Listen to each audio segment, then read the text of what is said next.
Hello everyone. आज जो हमारा नया चैप्टर स्टार्ट हो रहा है उसका नाम है कंबशन एंड फ्लेम।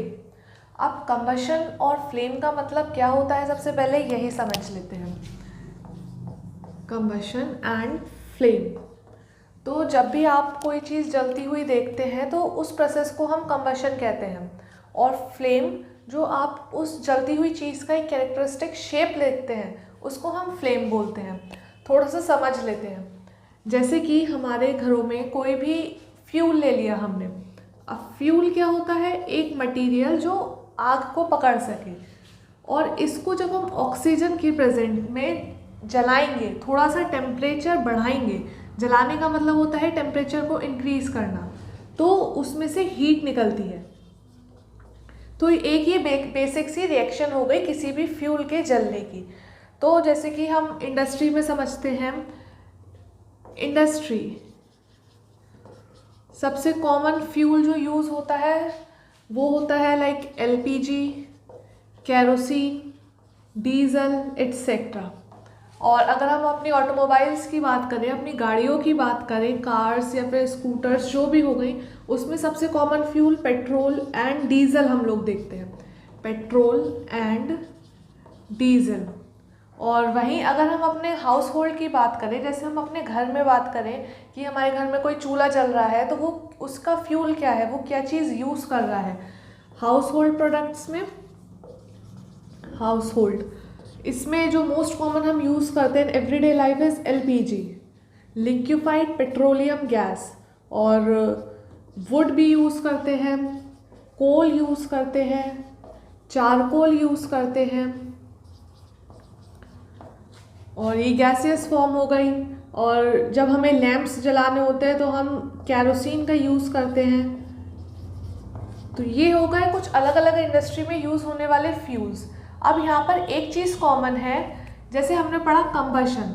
तो कंबशन को अगर हम साइंटिफिकली डिफाइन करें तो कोई भी फ्यूल जो ऑक्सीजन की प्रेजेंस में जल रहा है और एज अ प्रोडक्ट वो हीट दे रहा है, मतलब गर्मी प्रोड्यूस कर रहा है, उस पूरे प्रोसेस को हम कंबशन बोल रहे हैं, मतलब उसका जलना बोल रहे हैं।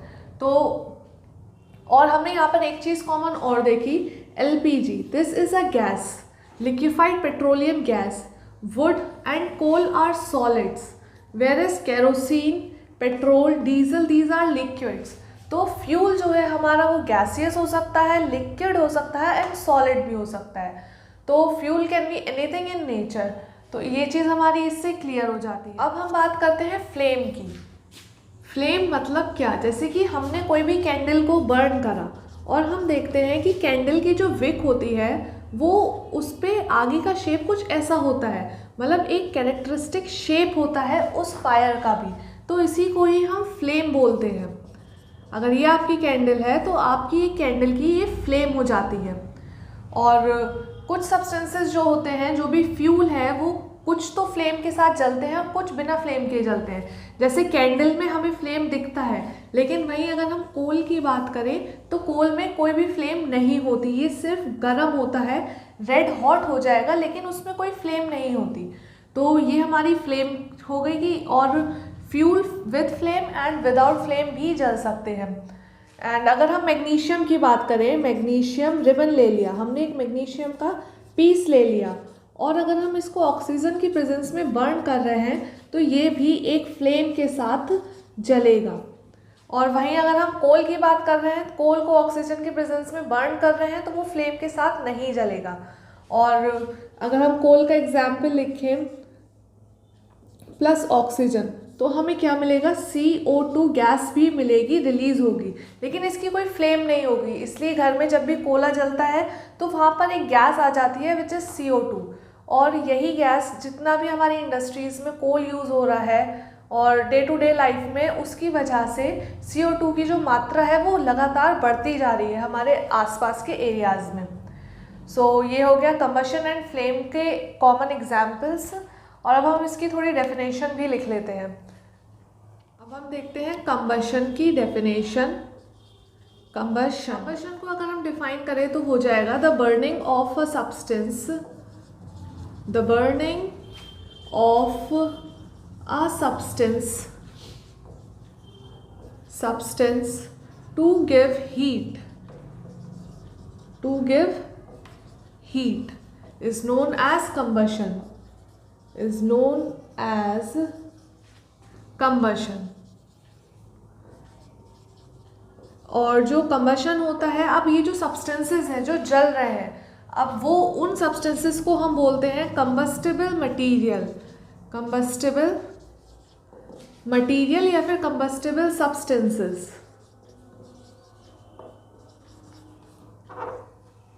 Combustible materials. और इन्हीं कंबस्टिबल मटीरियल्स का दूसरा नाम होता है फ्यूल्स। तो फ्यूल्स क्या होते हैं? ऐसे सब्सटेंसेस जो जल सकें और हीट एज अ प्रोडक्ट दे सकें। और जैसे हमने बात करी है कि जो फूड होता है, जो भी हम खाना खाते हैं, वो हमारी बॉडी के लिए फ्यूल है। तो उस रिलेशन में फ्यूल को हम कैसे डिफाइन करेंगे? मान लीजिए हमने कोई भी फूड खाया और वो एज अ फ्यूल काम कर रहा है हमारे लिए। इसका मतलब ये है जो भी हम फूड खा रहे हैं वो हमारे शरीर में जाके ब्रेक डाउन हो रहा है, उससे हमें क्या मिल रहा है? Water plus CO2 plus heat. और ये जो हीट होती है इसी के लिए हम खाना खाते हैं, ताकि हमें लगातार हीट मिल सके और हम अपने जो भी डे टू डे लाइफ के काम हैं वो आराम से कर सकें। तो फूड हमारे बॉडी के लिए क्यों फ्यूल की तरह यूज़ होता है? क्योंकि वो हमें हीट देता है, हमारे शरीर को काम करने के लिए हीट देता है। तो ये हो गई फ्यूल की, कंबशन की डेफिनेशन। और फ्लेम हम समझ ही चुके हैं। अब हमारा एक डेफिनेशन आती है, what is ignition temperature. What is ignition temperature? Ignition temperature क्या है? जब भी कोई भी सब्सटेंस को जलाना है, हमें मान लीजिए हमारा कोई भी एक पीस है, इसको अब हमें फायर जलाना है, तो हमें एक लोएस्ट टेम्परेचर की नीड होगी। हमें उसका, मान लीजिए ये एक सब्सटेंस है, ये अभी रूम टेम्परेचर पर नहीं जल रहा, लेकिन अगर मुझे इसको जलाना है तो मुझे यहाँ का टेम्परेचर बढ़ाना पड़ेगा ताकि ये आग को कैच कर सके, फायर कैच कर सके। तो वही जो सबसे कम टेम्परेचर है, अभी ये नहीं जल रहा, लेकिन अभी मैं इसका थोड़ा सा टेम्परेचर बढ़ाती हूँ और ये अगर ये जलने लगता है तो वही टेम्परेचर इस सब्सटेंस का इग्निशन टेम्परेचर होता है।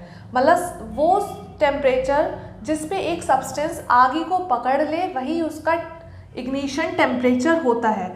और क्योंकि मान लीजिए हम एग्जाम्पल ले लेते हैं कि अभी ये 30 डिग्री सेल्सियस पे फायर को कैच कर रहा है, और अगर हम इससे अब जाते हैं 35, 36 कुछ भी जाते हैं तो वो अल्टीमेटली आग को पकड़ ही लेगा।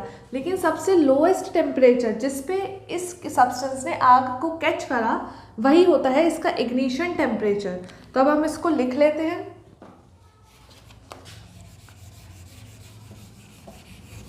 इग्निशन टेम्परेचर, द लोएस्ट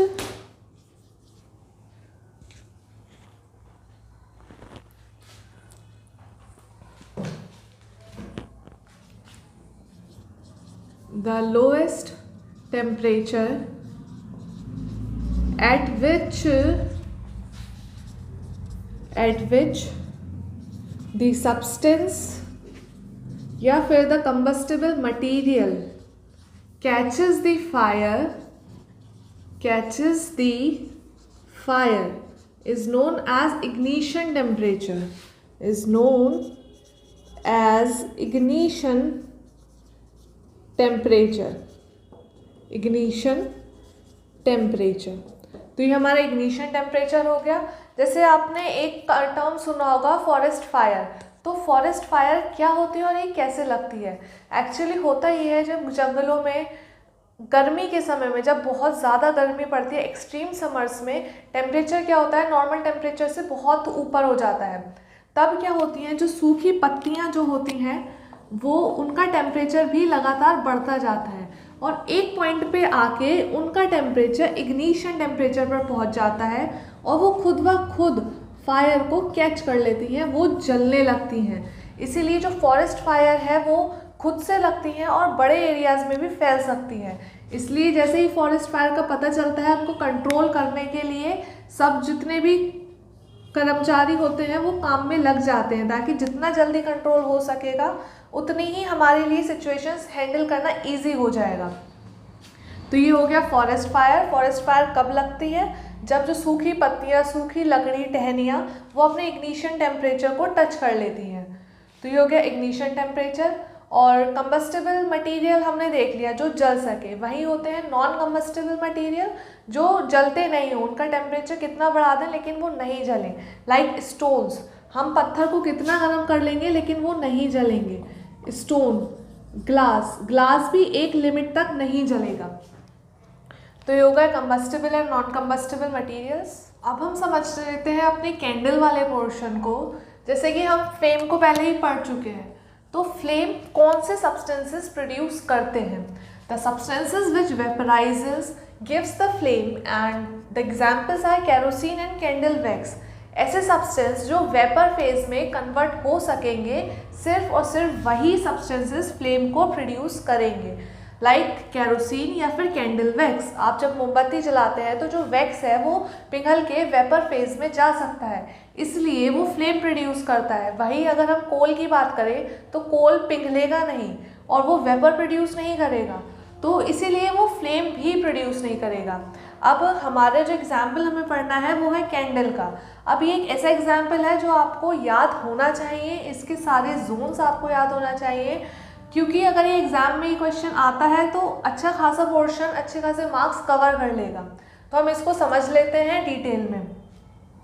तो जैसे हमारी होती है कैंडल, तो हमें 3 जोन सबसे ज़्यादा इंपॉर्टेंट है जो याद रखने हैं। Inner most zone, middle zone and the third one is outer zone. So inner most से स्टार्ट करते हैं। इनर मोस्ट जोन ये जो होता है इसमें अनबर्न्ड वैक्स होती है, मतलब कि यहाँ पर जो कैंडल की जो वैक्स है वो पिघल के वेपर के रूप में ऊपर जा रही है और वो पूरी तरह से जल नहीं रही है। इसलिए इस जो फेज, इस जो जोन है यहाँ होगा अनबर्न्ड वैक्स। लीस्ट हॉट, क्योंकि यहाँ पर इतनी जो वैक्स है वो नहीं जल रही है, इसलिए ये सबसे कम गर्म होगा और ये जो दिखने में होगा ब्लैक कलर का। तो ये होगा हमारे इनर मोस्ट जोन की कैरेक्टरिस्टिक। फिर आता है second one is middle zone. So middle zone में पार्शियल कंबशन स्टार्ट हो चुका होता है, मतलब हमारी जो वैक्स वेपर के रूप में ऊपर जा रही है उसका पार्शियल कंबशन धीरे धीरे वो जलना स्टार्ट हो चुकी है। क्योंकि अब आग लग चुकी है इसलिए मॉडरेटली हॉट हो गया है, वो हल्का हल्का गर्म स्टार्ट हो गया है होना। इसका जो कलर होता है वो होता है येलो और इस जोन को हम ल्यूमिनस जोन भी कहते हैं। ल्यूमिनस जोन मतलब जो लाइट प्रोड्यूस करे उस चीज़ को हम ल्यूमिनस कहते हैं। अब सिर्फ यही जो पार्ट है ये मैक्सिमम लाइट प्रोड्यूस करेगा। मोस्ट लाइट ल्यूमिनस जोन से ही, मतलब मिडिल जोन से ही प्रोड्यूस होती है। And the last zone is outer most zone. इस जोन में कंप्लीट कंबशन हो रहा होता है, मतलब जो भी हमारी वैक्स है वो पूरी तरह से जल रही होती है और इस जोन में कंप्लीट कंबशन हो रहा होता है। क्योंकि कैंडल वैक्स पूरी तरह से जल रही है इसलिए ये वाला जो पोर्शन है वो हॉटेस्ट पार्ट है, सबसे ज़्यादा गर्म बाहर का ही हिस्सा होगा किसी भी कैंडल का। एंड इसका कलर ब्लू होता है और इस जोन को हम नॉन ल्यूमिनस जोन भी कहते हैं, क्योंकि ये वाला जो जोन होता है वो लाइट प्रोड्यूस नहीं करता। हमारा जो बीच का जोन है जो येलो कलर का होगा उसको हम ल्यूमिनस बोल रहे हैं, और जो ब्लू वाला है वो लाइट प्रोड्यूस नहीं कर रहा, इसलिए हम उसको नॉन ल्यूमिनस जोन बोल रहे हैं।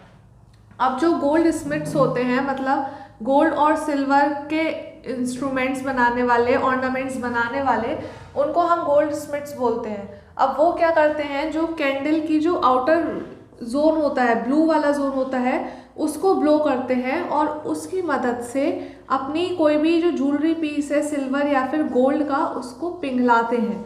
क्यों? क्योंकि बाहर वाला जो जोन है वही सबसे ज़्यादा गर्म होता है, तो इसलिए gold Smith outer most zone की हेल्प लेते हैं अपने एलिमेंट्स को मॉल्टन स्टेट में कन्वर्ट करने के लिए, पिघलाने के लिए। तो ये हो जाता है हमारे कैंडल से रिलेटेड पूरी कंसेप्ट।